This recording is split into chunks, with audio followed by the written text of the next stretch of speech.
नमस्कार. आज आपण भारताच्या भूगोलावर बोलणार आहोत. विशेषतः आपले समुद्रकिनारे आणि बेटं.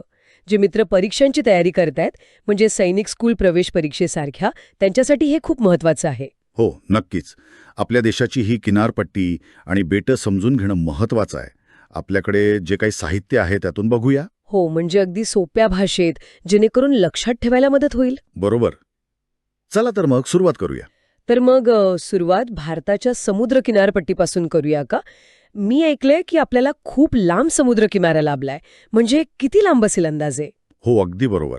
बेटांसकट जर मोजला ना, तर तो सुमारे 7516.6 किलोमीटर इतका लांब आहे. अरे बापरे, 7516.6 किलोमीटर? हो.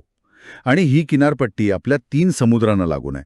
पश्चिमेला आहे अरेबियन सी म्हणजे अरबी समुद्र, पूर्वेला आहे बे ऑफ बेंगॉल म्हणजे बंगालचा उपसागर, आणि दक्षिणेला तर इंडियन ओशन हिंदी महासागर आहेच. अच्छा. आणि या एवढ्या मोठ्या किनारपट्टीवर एकूण 9 राज्य आणि 4 केंद्रशासित प्रदेश येतात. 9 राज्य, बरीच आहेत. त्यांची नावं सांगू शकाल का?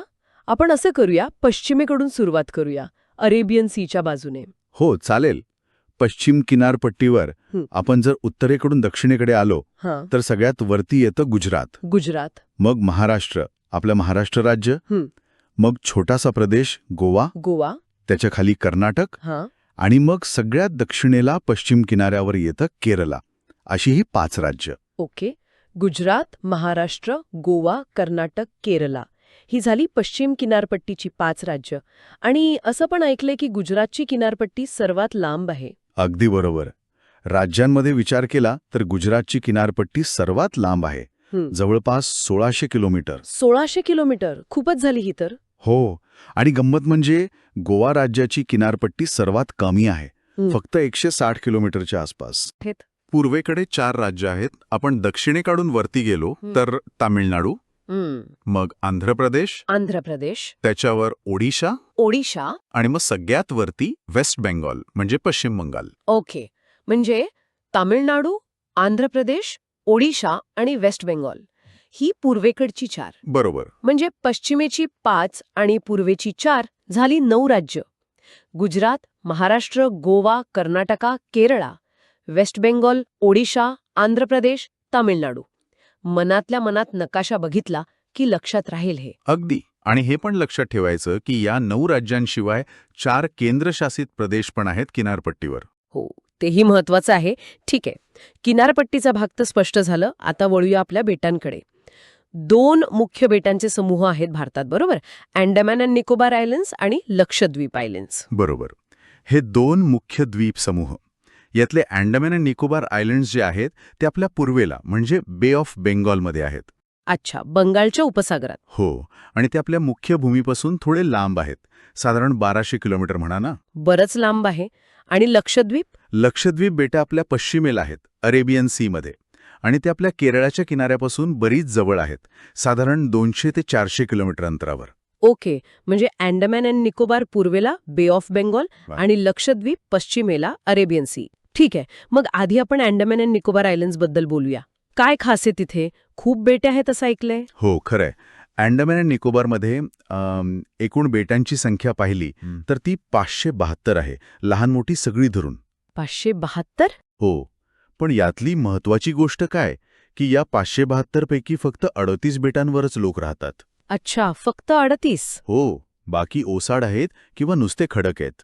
आणि या केंद्रशासित प्रदेशाची राजधानी आहे पोर्ट ब्लेअर. पोर्ट ब्लेअर? हो. पण आता अलीकडे त्याचं अधिकृत नाव बदलून श्री विजयापुरम असं केलं आहे. हे पण लक्षात ठेवायला हवं. श्री विजयापुरम. ओके, ही नवीन माहिती आहे. आणि तिथली काही प्रमुख बेटं कोणती, म्हणजे नावं काय आहेत? प्रमुख बेटांमध्ये अंडमान गटात येतात north Andaman, middle Andaman, south Andaman आणि लिटिल अंडमान. आणि दक्षिणेकडचा जो निकोबार गट आहे त्यात ग्रेट निकोबार आणि कार निकोबार ही मुख्य आहेत. पर्यटनासाठी हॅवलॉक आणि नील बेटं खूप प्रसिद्ध आहेत. अच्छा. आणि एक खास बेट आहे बॅरन आयलंड. बॅरन आयलंड काय आहे याचं वैशिष्ट्य? वैशिष्ट्य असं की बॅरन आयलंड हे आपल्या भारतातलं एकमेव जागृत ज्वालामुखी असलेलं ठिकाण आहे, म्हणजे ॲक्टिव्ह व्होल्कॅनो.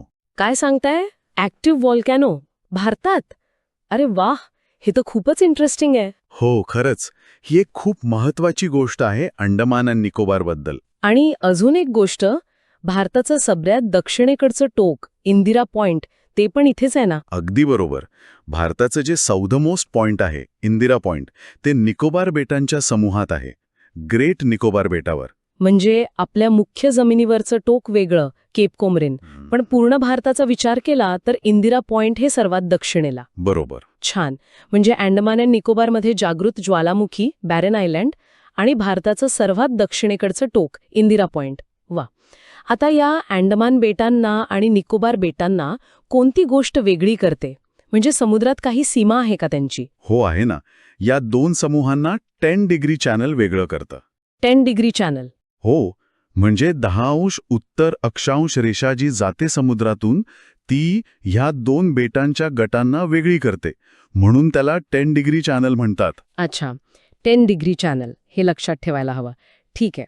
आता येऊयात दुसऱ्या बेटांच्या समूहाकडे, लक्षद्वीप. ही बेटं अरेबियन सी मध्ये आहेत, केरळाजवळ. हो. यांच्याबद्दल काय माहिती आहे? असं म्हणतात की हा क्षेत्रफळाने सर्वात लहान केंद्रशासित प्रदेश आहे आपला. अगदी बरोबर. लक्षद्वीप हे एरियानुसार भारतातलं सर्वात लहान युनियन टेरिटरी आहे. फक्त 32 चौरस किलोमीटर. फक्त 32? खरंच खूपच लहान. हो, अनेक शहरांपेक्षाही लहान आहे हे क्षेत्रफळ. या समूहात एकूण 36 बेटं आहेत, पण इथेही फक्त 10 बेटांवरच वस्ती आहे. अच्छा, इथे 36 पैकी 10 बेटांवर लोक राहतात. आणि याची राजधानी? लक्षद्वीपची राजधानी आहे कवाराती. कवाराती. ओके. आणि इथली मुख्य बेटं कोणती आहेत जिथे वस्ती आहे? प्रमुख वस्ती असलेल्या बेटांमध्ये येतं अगाती, जिथे विमानतळ आहे. हां. मग मिनिकॉय नावाचं एक बेट आहे, जे जरा दक्षिणेला आणि वेगळं आहे. राजधानी कवराती तर आहेच. मग काल्पेनी, कडमाट, अमिनी, अँड्रोथ, छेटलाट, किल्ताण आणि बिट्रा. ओके. बिट्रा हे सर्वात लहान वस्तीचं बेट आहे का? हो, असं म्हणतात. खूपच कमी लोकसंख्या आहे तिथे. ठीक आहे. आता जसं अंडमान आणि निकोबारला 10 डिग्री चॅनल वेगळं करतं, तसं लक्षद्वीपमध्ये पण आहे का असं काही? तुम्ही म्हणालात मिनिकॉय थोडं वेगळं आहे. हो, आहे. लक्षद्वीपमध्ये आहे 9 डिग्री चॅनल. 9 degree channel? हो. हे चॅनल काय करतं की जे मिनिकॉय बेट आहे त्याला उत्तरेकडच्या बाकीच्या मुख्य लक्षद्वीप बेटांपासून वेगळं करतं. हे 9 अंश उत्तर अक्षांशावरून जातं. 9 डिग्री एन. अच्छा, म्हणजे अंडमान निकोबारसाठी 10 डिग्री चॅनल आणि लक्षद्वीपमध्ये मिनिकॉयला वेगळं करण्यासाठी 9 डिग्री चॅनल. हे दोन्ही चॅनल्स महत्वाची वाटतात परीक्षेसाठी. नक्कीच. भूगोलात यांचं महत्त्व आहे. सागरी सीमा आणि मार्ग निश्चित करण्यासाठी हे उपयोगी ठरतात. चला, म्हणजे आज आपण बरीच माहिती घेतली. आपण थोडक्यात महत्त्वाचे मुद्दे परत एकदा म्हणून घेऊया का? म्हणजे ते एकदम पक्के होतील. हो, जरूर. तर भारताला लांब समुद्र किनारपट्टी आहे, सुमारे 7516.6 किलोमीटर, 9 राज्य आणि 4 केंद्रशासित प्रदेशांना लागून. बरोबर. राज्यांमध्ये गुजरातची सर्वात लांब 1600 किलोमीटर आणि गोवाची सर्वात लहान 160 किलोमीटर. अगदी. पश्चिम किनारपट्टीची राज्य गुजरात, महाराष्ट्र, गोवा, कर्नाटक, केरला. आणि पूर्व किनारपट्टीची वेस्ट बेंगाल, ओडिशा, आंध्र प्रदेश, तमिळनाडू. परफेक्ट. आणि बेटांबद्दल 2 मुख्य समूह.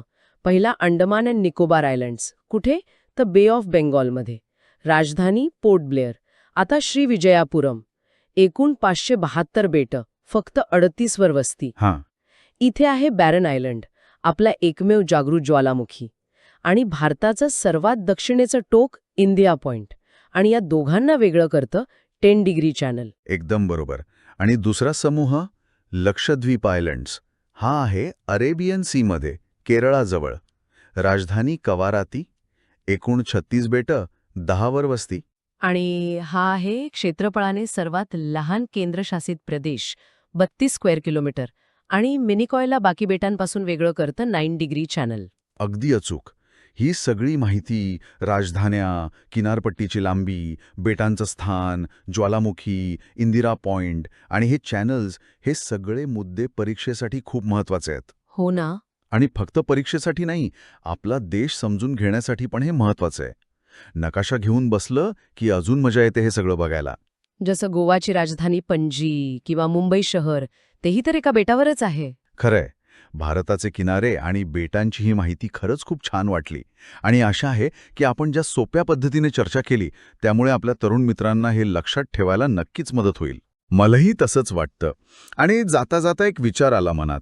आपण या किनारपट्टी आणि बेटांबद्दल बोललो, पण कधी विचार केलाय की ह्या ठिकाणी समुद्राच्या इतक्या जवळ राहणाऱ्या लोकांचं आयुष्य ते आपल्यासारखं जे लोक जमिनीच्या मध्यभागी राहतात त्यांच्यापेक्षा किती वेगळं असेल? बरोबर आहे. त्यांचे व्यवसाय काय असतील? मासेमारी तर असेलच, पण अजून काय? त्यांचे सण वार, त्यांच्या रोजच्या जगण्यात समुद्राचा किती आणि कसा प्रभाव असेल? हा एक विचार करण्यासारखा मुद्दा आहे. खरंच खूप छान मुद्दा मांडलात.